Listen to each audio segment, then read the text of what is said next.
You're listening to The Jacob Valk Show. He's breaking down the latest and greatest in sports as only he can. Follow him on Twitter at RealJacobValk. Here he is, Jacob Valk.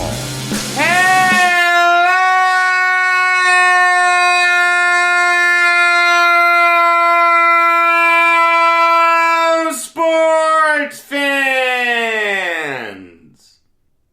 Welcome to another edition of the Jacob Valk Show. I am Jacob Valk, and I want to start this show off by telling you about my experience in going to Islanders Devils yesterday. The first sporting event that I've been to in about a year. You know, I've said this before. I'm fortunate that I come from a family that's been in position to give me experiences that most people could only dream of.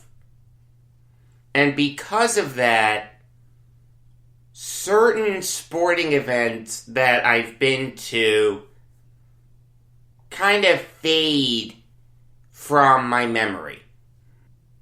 I understand that a lot of people aren't in position to go to as many sporting events as I've been to. That's perfectly fine. Different people have different circumstances, and that's okay.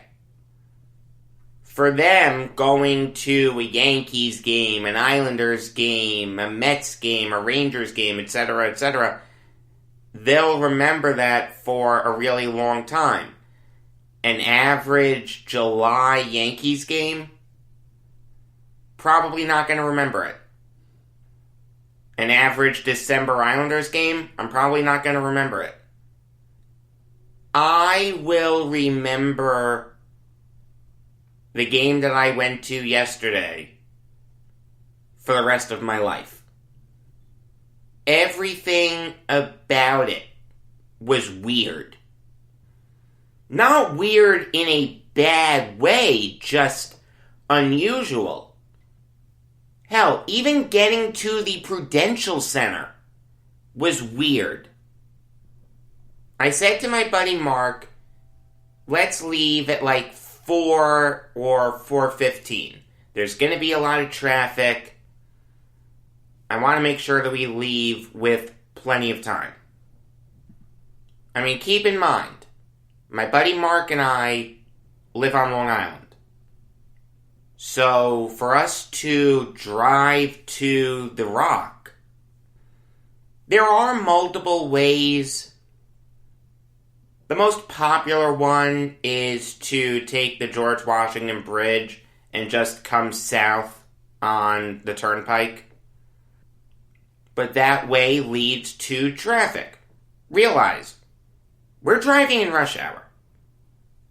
4 o'clock, 5 o'clock, 6 o'clock. That's rush hour.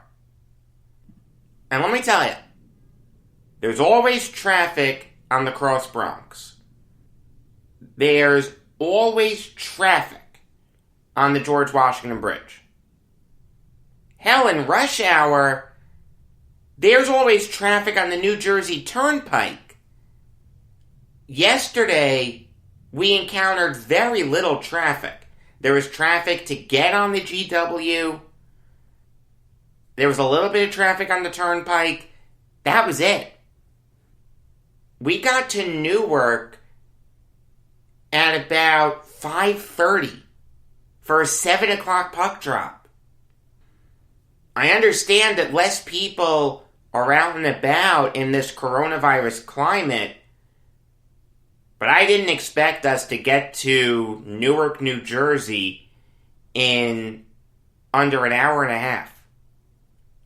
So Mark and I sat in his car for a little bit. We were cutting the fat.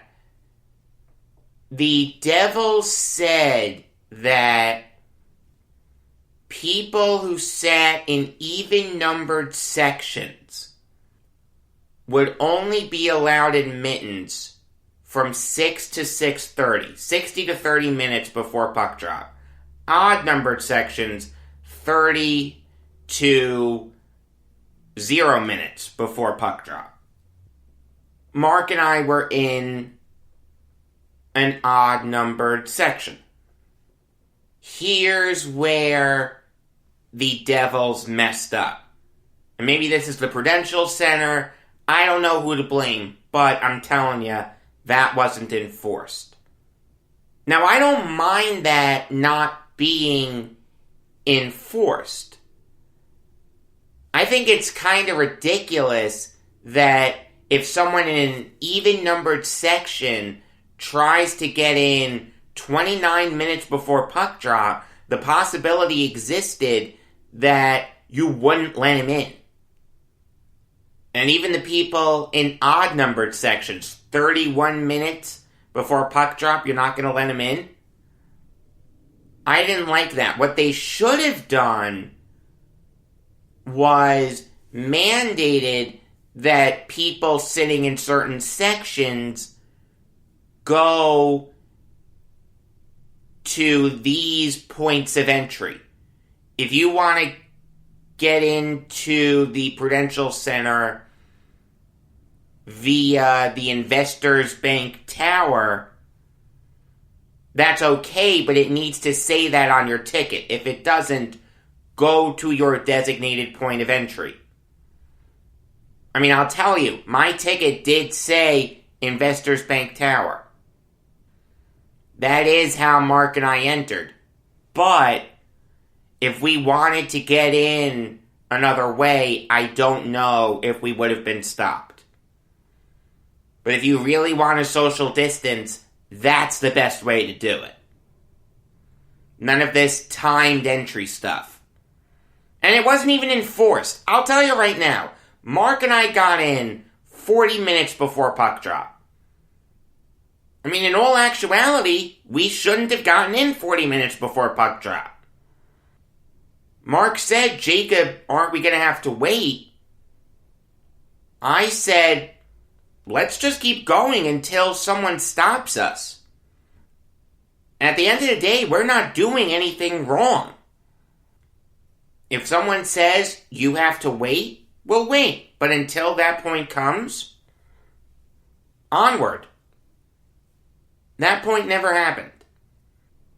So we got into the Rock, went up an escalator, and went to get food. Prudential Center mandated that you can't eat anywhere but your seat. So that's okay. I don't mind eating at my seat. Actually, I kind of like it. It gives me a lap. It gives me a place to put things. Now, the Devils did have contactless ordering for some stands. Mark and I went to the kosher stand. That didn't have contactless payment. So, we got to pay with cash. Personally, if I have cash, I'd rather spend that than put something on a credit card. Now, Devils fans aren't good fans. They don't show up to their games.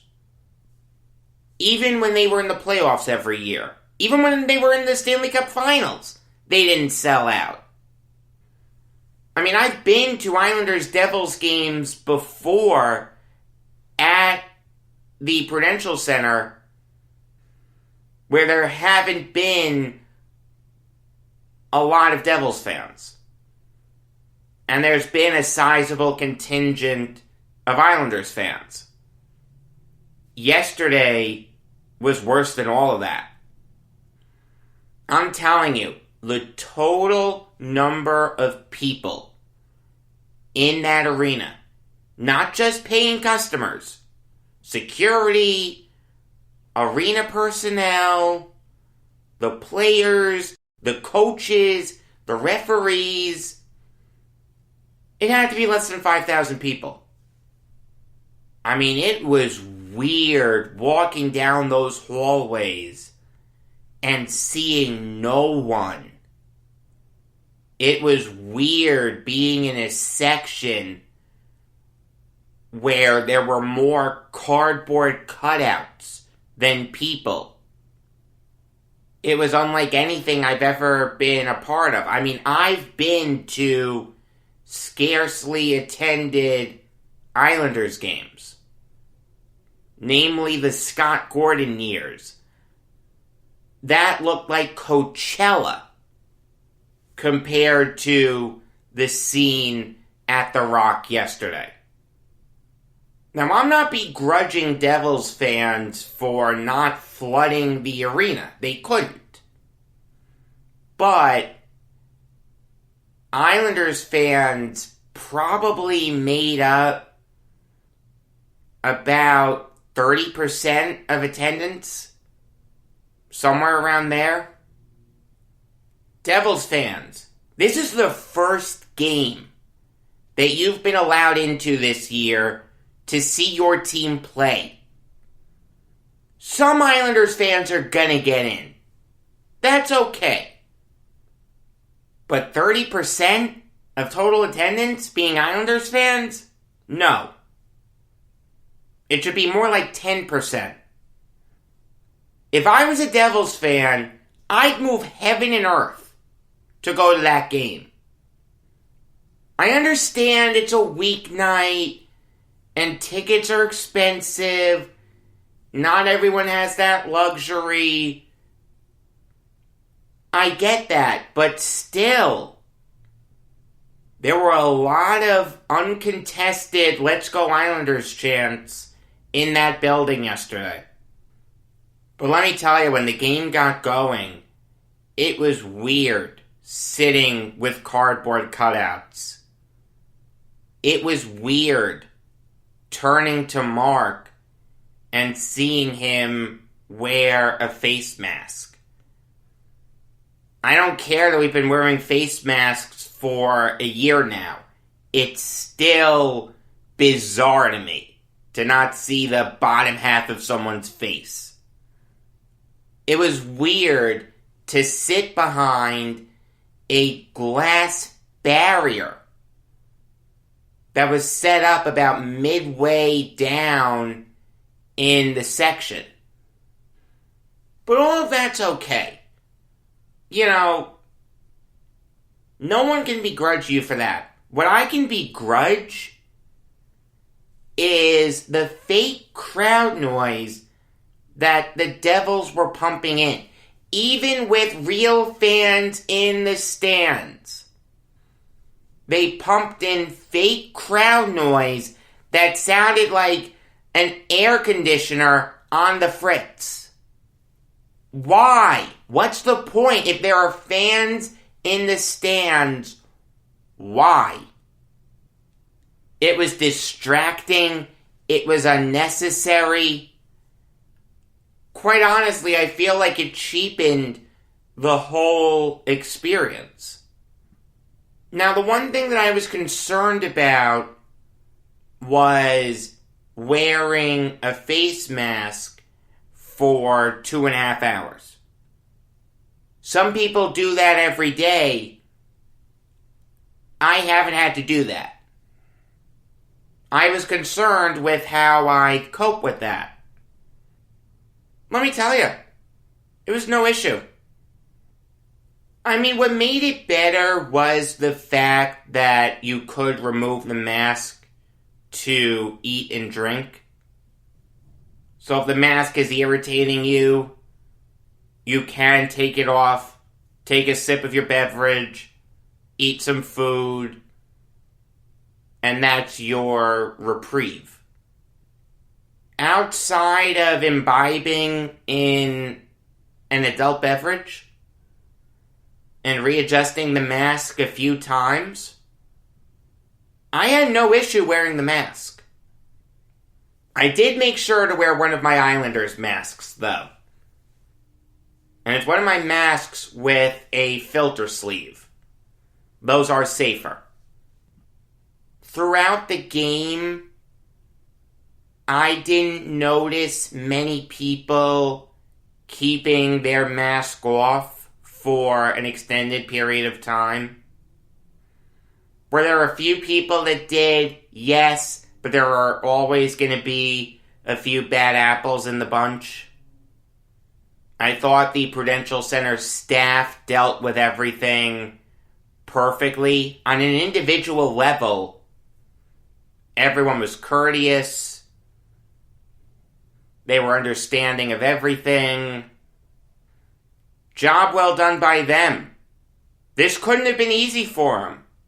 You're asking them to get people food, sell people merchandise, and tell people where their seats are. They have to do that while wearing a mask. Other people are wearing a mask. It's not the safest environment in the world. If you really boil it down to the ground, there was some risk in going to that game yesterday.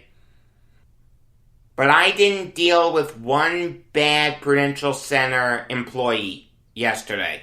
Job well done by them. And just on the safety point, I personally believe that we know the risks. We know what we need to do to combat those risks. Let people make their own decisions. With vaccines being rolled out and there not being a shortage of masks and ventilators, I don't want to say we have this pandemic well under control, but in this country, we're certainly on the right track. Now, the game itself was an incredibly boring game for the first two periods. The one thing that really kept me invested in it was that it was the first sporting event I had been to in about a year. If I'd gone to an Islanders game the previous week, A, I probably wouldn't have driven to New Jersey for this game, but B, I would have been on my phone for a lot of it. Because throughout the first two periods, both teams played like garbage. Then in the third period, the Islanders stepped up. Give Oliver Wahlstrom credit. He's been on a hot streak recently. That third line seems to be stabilizing a little bit. It bodes well for the Islanders. They're tied for the division lead right now. Anders Lee scored an insurance goal. 2-0 Islanders. In the second period, Mark placed a bet on his phone. Betting is legal in New Jersey. He put $50 on Islanders minus 1.5. So 2-0 Islanders, he's over the moon. Then Lindy Ruff pulls Aaron Dell. The Islanders have two opportunities to put the puck into the empty net. They can't do it.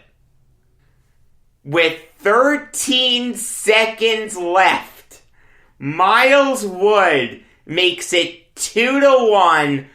Mark almost threw his phone on the ice. That was the funniest thing I've ever seen.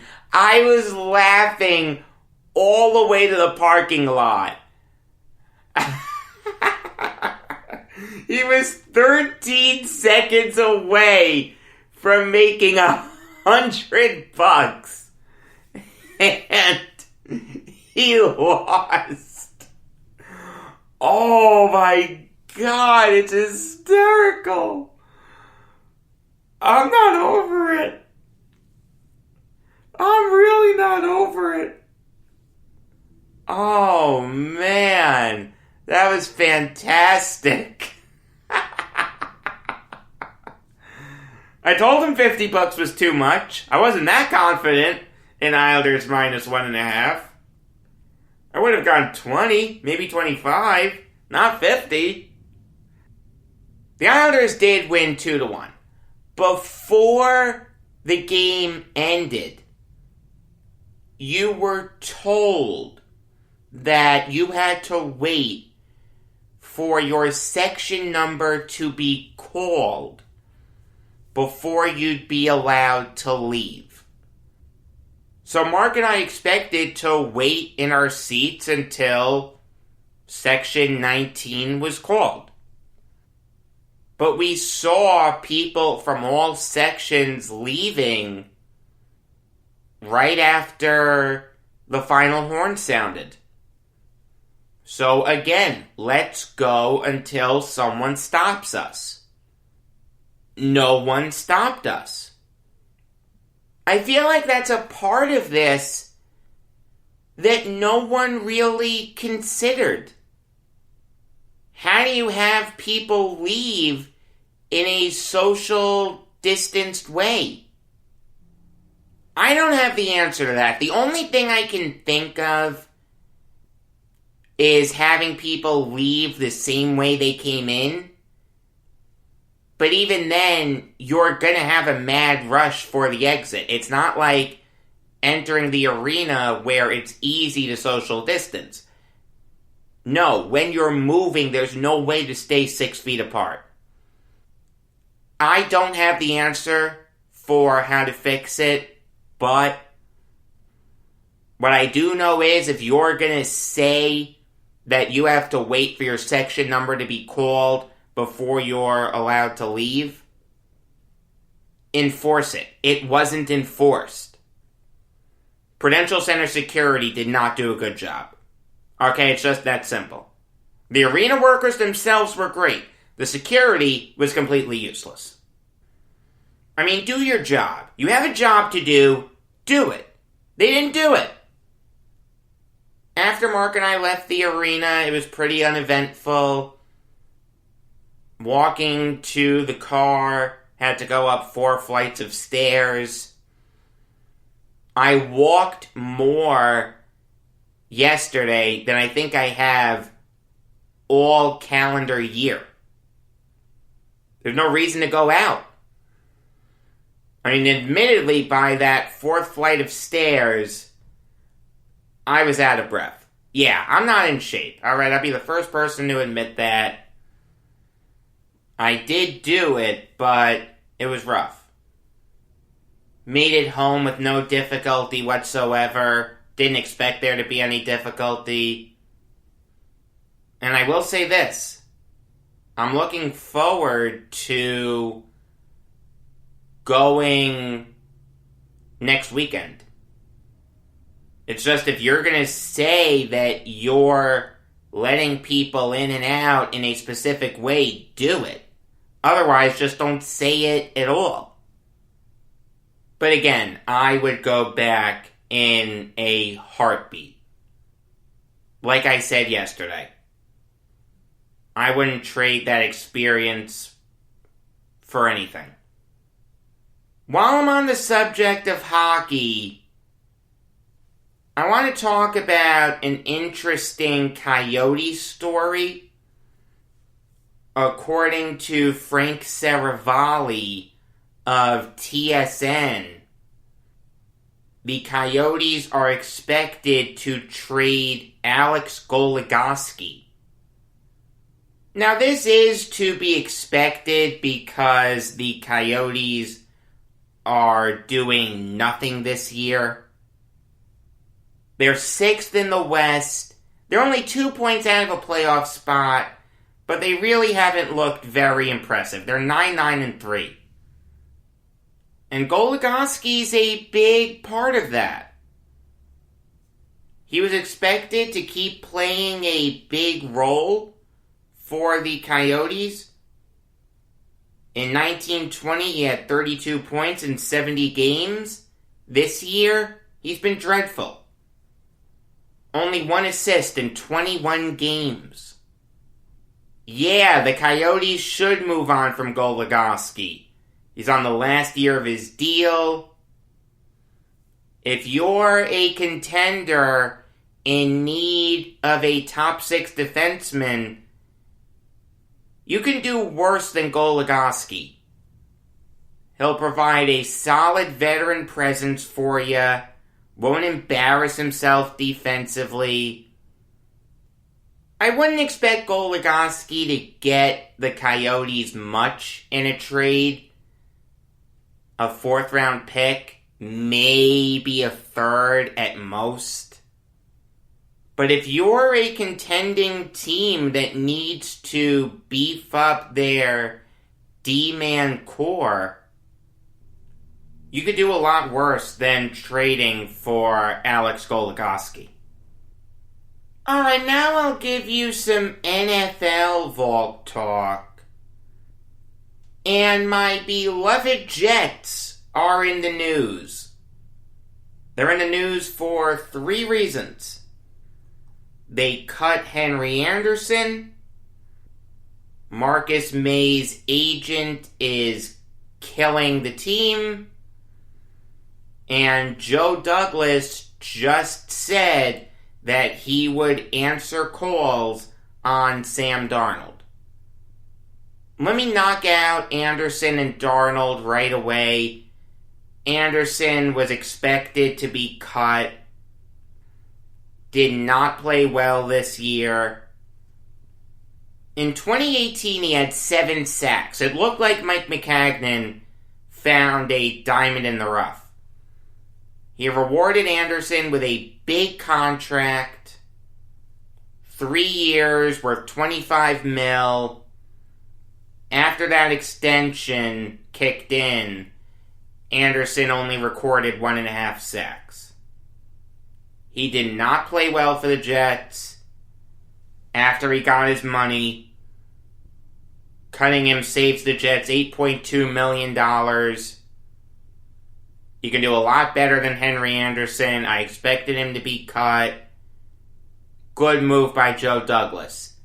And a good job by Douglas in indicating that, yeah, he's willing to trade Sam Darnold. It kind of puts to bed the notion that the Jets are willing to give Darnold another year.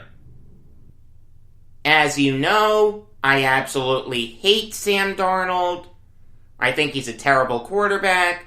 I don't think he can be saved. I don't care what team he goes to next. They're going to get a terrible quarterback.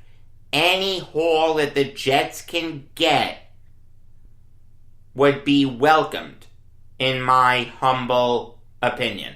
I have said this before. I hate Sam Darnold. One of the biggest busts in NFL draft history. I wasn't opposed to the idea of running it back with him and then trading down. If you really believe in Mike LaFleur and you really think he can be saved, if you think that the best use of the 2nd overall pick is to trade down and get that monster trade package, I could have been talked into it. It wasn't my A1 scenario by any stretch. In fact, I would have been extremely skeptical of it. But if that's the vision that Robert Saleh sold you on, c'est la vie. I wouldn't have hated it. I wouldn't have stuck at 2. I'll say that. I wouldn't have taken Devontae Smith at 2. I wouldn't have taken Penei Sewell at 2. You would have had to trade down for me to really get behind that. But now it doesn't seem like that's going to happen. It seems like the Jets are going to move on from Sam Darnold. Good riddance to bad rubbish. Okay, Now on to the big one. Marcus May. His agent, Eric Burkhart, absolutely killed the Jets on Twitter. He said the Jets refused to take care of their best player, meaning May, captain, and team-voted MVP in his prime, who had several All-Pro votes, and who played out his entire rookie deal, and even changed positions on his contract year after they traded Jamal Adams. That's not exactly what Burkhart said, but that is the sentiment. There was a report that came out 3 days ago from Ralph Vacchiano of SNY that said that the Jets are going to use the franchise tag on May. When I saw that, I didn't hate it, but I didn't love it. I didn't hate it because I want Marcus May back. Marcus May needs to be a Jet next year. Everything that Eric Burkhart said is right. But I didn't love it because of the same reason. The Jets need to sign Marcus May to a long-term deal. May is their best player. He was a captain. He was the team-voted MVP. He is in his prime. He did have several All-Pro votes. He did play out his rookie deal, unlike Jamal Adams. And yeah, he did change positions. The Jets do need to bring back Marcus May. There's no question about that. But for the agent to blast the team on Twitter, come on. Did you have to go there? You were good. You were in a golden spot if you were Marcus May. If the Jets let you walk, their fans are screaming bloody murder. If they franchise tag you, they're going to say, great, now sign this guy to a long-term deal. By doing this, that's changed. There are now going to be fans that say that May isn't worth the headache. They should let him walk or tag and trade him. You did the same thing with Jamal Adams. The guy was upset, you traded him.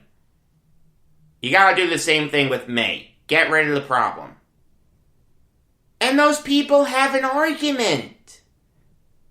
I mean, what are you doing, Burkhart? Why? What's the purpose of this? Why would you make this public? We know how great May is. Yes, Marcus May is their best player.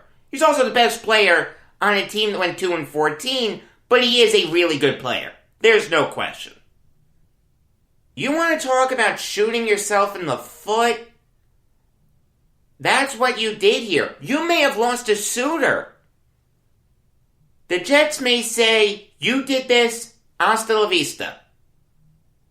Hell, other teams may say, you know what? I don't want to deal with this guy. His agent's blasting the team on Twitter? I don't want to deal with that. He's not wrong to say that the Jets need to take care of May after they traded Jamal Adams. Yes! I'm okay with paying a free safety, not a strong safety. The Jets did the right thing in trading Jamal Adams. But a free safety, like Marcus May has predominantly been, you keep that guy around. If the Jets had let May walk before his agent sent out this incredibly stupid tweet, I'd have been furious. Tag and trade, furious. Franchise tag with the hopes of signing him to an extension down the line, fine. Now, I don't know. I see the logic in getting rid of this guy since his agent just killed the team. And you gotta think that May had some kind of hand in it. No agent in his right mind would do that without his client's blessing. I mean, if May really wants to be a Jet long term, he had to call his agent last night and say, bro, what the hell are you doing? There's now a real chance that Marcus May is going to be on another team next year. And I don't know how to feel. Should I be upset that the Jets are losing a really good player? Or should I be happy that they're not going to have to deal with a headache? I don't know. I really have no idea how to feel right now. Marcus May and his agent really shot themselves in the foot here. I don't understand the logic behind sending out that tweet. Moving on now to a report from Jamison Hensley of ESPN.com. He said that the Ravens are expected to let Matthew Judon and Yannick Ngakoue walk in free agency. So their cycle of churning out edge rushers may continue.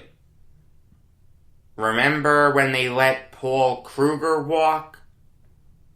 Remember when they let Pernell McPhee walk? How about Zadarius Smith? Terrell Suggs? CJ Mosley? The Ravens do this all the time, and somehow it works. I mean, it'll be tough for me to really get behind letting Ngakoue walk. I like Ngakoue a lot. Once upon a time, I wanted him on the Jets. In fact, I still wouldn't be upset if he was a Jet. I'm just not sure how he'll fit a 4-3 team. That's why I excluded him in the Jets offseason preview. Could he work? The answer is yes. But there were guys ahead of him. There's no question. The point is, Ngakoue is incredibly talented. 70 overall grade last year, according to Pro Football Focus. Every year he's been in the league, he's had at least 7 sacks. It'll be tough for me to justify letting Ngakoue walk. Judon's a different story, though. Last year, he had just a 59.4 overall grade. It hasn't seemed like it's been in the cards for Judon to sign a long-term deal with the Ravens for a really long time. I don't mind them letting him walk. I would like for them to bring back Pernell McPhee in that case. McPhee, just to flesh it out, came up with the Ravens, went to the Bears, then the Redskins, then he went back to the Ravens. I'd also like the Ravens to bring back Tyus Bowser and Derek Wolfe. They both had really good seasons. But the Ravens do this. They just cycle through defensive players. And it's okay because it's the Ravens. This is what they do. And they always have really good defenses. It's incredible. They draft really well. They make the playoffs every year. It's hard for me to endorse the Ravens letting a player like Ngakoue walk, but it's also hard for me to kill it because this is what they do. Moving on now to the Dolphins seemingly looking to move on from Kyle Van Noy. It looked like they were going to cut him. Now it seems like they're going to trade him. The point is, he's not long for the Dolphins. I'm not the biggest Van Noy fan. He had one great year with the Patriots, and he parlayed it into a big contract with the Dolphins so he could play with his old defensive coordinator. Give Van Noy credit. But the thing is, though, Flores wasn't even with the Patriots when he had that big season. I mean, this is what people from the Belichick coaching tree do. They sign these old Patriots. They expect to recapture their dominance. It never works. In 2019, Van Noy had an 83.5 overall grade. Last year, it plummeted to 61.6. He's really not that good.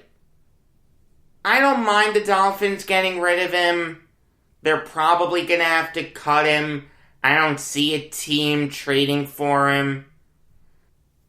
It's possible he could go back to the Patriots. I don't know. I'm not the biggest Van Noy fan. I really don't care where he goes. I don't think he'll make much of an impact anywhere, to tell you the truth. As you may know, the Saints are in cap hell. And that seems like an understatement. Because at this very moment, they are $65 million over the cap. Drew Brees retiring can't fix that. Forget cap hell. They're in cap super hell.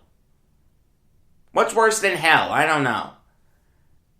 To fix that, according to Ian Rappaport of NFL.com, the Saints are shopping Malcolm Brown. Now, this surprised me when I looked it up. Brown is 27. He's still young.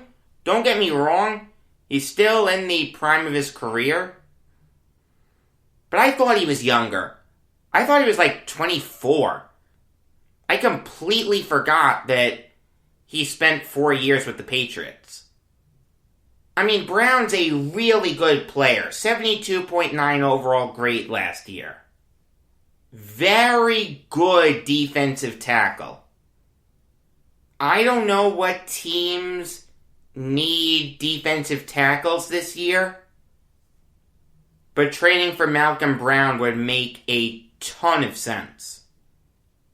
I mean, it's hard for me to criticize this move from the Saints' end because they're so far over the cap, they need to do anything possible to get under it. Would I like for them to find a way to keep Brown? The answer is yes, but that may not be possible. I don't know what the Saints are going to do, but I'm going to be fascinated by it. Moving on now to the Vikings cutting Kyle Rudolph.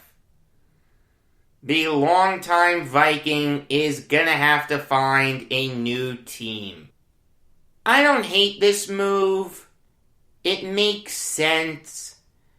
They picked Irv Smith Jr. in the second round of the 2019 draft. That obviously signaled that Rudolph wasn't long for the Vikings. He did last a couple years with Smith on the roster, though. Give him credit. The Vikings still aren't in a good place with the cap. They're $5 million over it. It's not impossible to work around that, but it's still notable.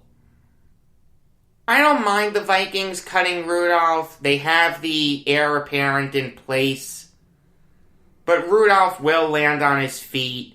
Last year he had 28 catches for 334 yards and a touchdown. He also set a career high in yards per catch with 11.9. Before that, his career high was 10.4. Rudolph can help a lot of teams. I've got the Patriots on my mind.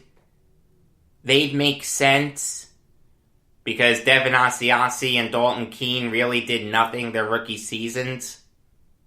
But Rudolph shouldn't be for want of a team for too long. I do want to talk about a really sad death in the baseball world. That, of course, is Joe Altobelli, who died today at the age of 88.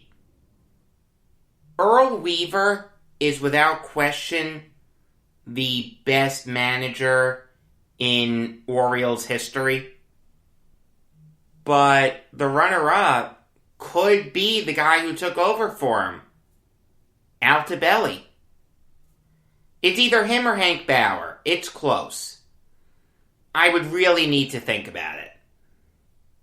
Altobelli got his start managing with the San Francisco Giants in 1977. The Giants hired him away from the Rochester Red Wings, the Orioles' former AAA team. And Altobelli wasn't great with the Giants. He wasn't awful. He finished with a .485 winning percentage. But in 1978, the Giants did win 89 games. The Giants had a really good pitching staff that year. Bill Madlock and Jack Clark anchored the offense. Altobelli didn't do a terrible job with the Giants. He was fired midway through the 79 season, though.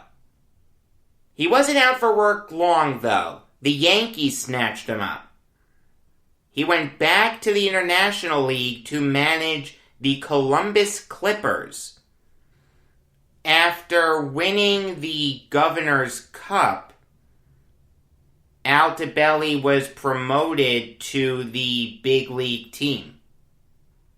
From 1981 to 1982, Altobelli was the third base coach for Gene Michael, Bob Lemon, and Clyde King. After the 82 season, Earl Weaver retired. For the first time, that is. I'll get into that in a minute. If you know anything about Earl Weaver, you know that he was a disciplinarian. Didn't get along with anyone. For a long time, the guy held the record for being ejected the most as a manager. The Orioles wanted the anti-Earl Weaver.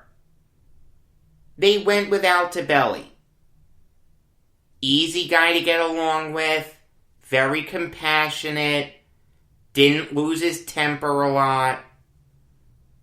The decision paid off immediately as the Orioles won the 1983 World Series. That was when Cal Ripken had his first MVP season, his first All-Star season. Eddie Murray had a great season that year. The pitching was great with Mike Flanagan, Scott McGregor, Storm Davis. That was a very good World Series winning team. One of the more underrated World Series winning teams in history. In 84, the Orioles took a step back. They won 85 games, but they finished 5th in the AL East. Then, early on in the 85 season, with the Orioles 3 games over 500. They were 29-26. Altobelli was fired. Cal Ripken Sr. managed the team for a game. Then Earl Weaver came back. Managed the team in 86. Then Ripken took over in 87. For whatever it's worth, he lasted barely over 1 year. Then Frank Robinson took over. After that, Altobelli went back to the Yankees. He was their bench coach for the 86 season under Lou Piniella. He only lasted 1 season with the Yankees. He finished his baseball coaching career with the Chicago Cubs as he was their bench and hitting coach under Don Zimmer. Altobelli was a kind soul, very nice man. He had been sick for a while. I did know that. But this is still tough. Because Altobelli was a really, really good manager for the Orioles. May he rest in peace. I do have a couple interviews to tell you about. On Friday, you're going to get an interview that I'm going to do with Alan Levy, the author of a book on Walter Alston. And a week from today, you're going to get an interview that I'm going to do with Dennis Crawford, the author of a book on John Bassett, the guy who fought Donald Trump in the USFL and lost. Until next time, I am Jacob Valk saying that I've never had a club record except for car wrecks.